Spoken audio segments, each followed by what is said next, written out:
و ملت پنشیر پیام ما است که به حال دشمن کدام تبلیغاتی که نموده و ذهنیت هایی که برای ازیا داده که گویا مجاهدین اینا مردم افغانستان نیستن و از کشورهای بیرونی هستند یا اینجا چچنیایی است و پنجابی است و دیگر هستند.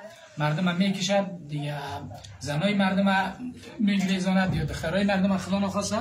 پیام ما به ملت پنشیر است که حالا مجاهدین دیدن و دانستند که اینا اولادای خود همین ملت بوده و مطمئن هم شدن که مجاهدین کدام عطوفت و مهربانی که با اینا داشته در همین مدت 20 سال هیچگاه و کسایی که دیگه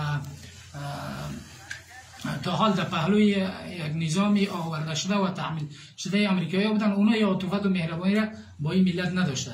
اینا مجاهدین دیدن دیگه آرام باشند، فرزندایشان که دیگه تا حال مسلح بودن و فریب خورده بودن و در کوها متواری شدن، اونها را پس بیارن اینجا و از طرف مجاهدین امارت اسلامی برای از وا امان داده می شود در خانه هایشان، در حالی که دیگه ملتشان از این بالا رنج نتن، در خانه هایشان آرام زندگی بکنن و زندگی عادیشان در سایه بیرق سفید امارت اسلامی دیگه به شکلی که با عزت و با وقار باشند زندگیشان از سپری بکنند.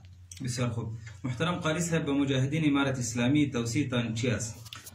توصیه ما به مجاهدین امارت اسلامی است که دیگه ای که به فضل و مرحمت الله و به نصرت الله متعال الله پیروزی را برشان داد. دیگه این نصرت الهی بود که شامل حال ازیا شد. دیگه از کبر و غرور خودداری بکنند و با ملت و مردم نجیب و شریف افغانستان اینا عطوفت و مهربانی داشته باشند، بالای ملت مظلوم افغانستان دست بالای سرشان دست عطوفت بکشند و کوشش بکنند که از دست ازیا ملت و مردم افغانستان رنج و تکلیف نبینند.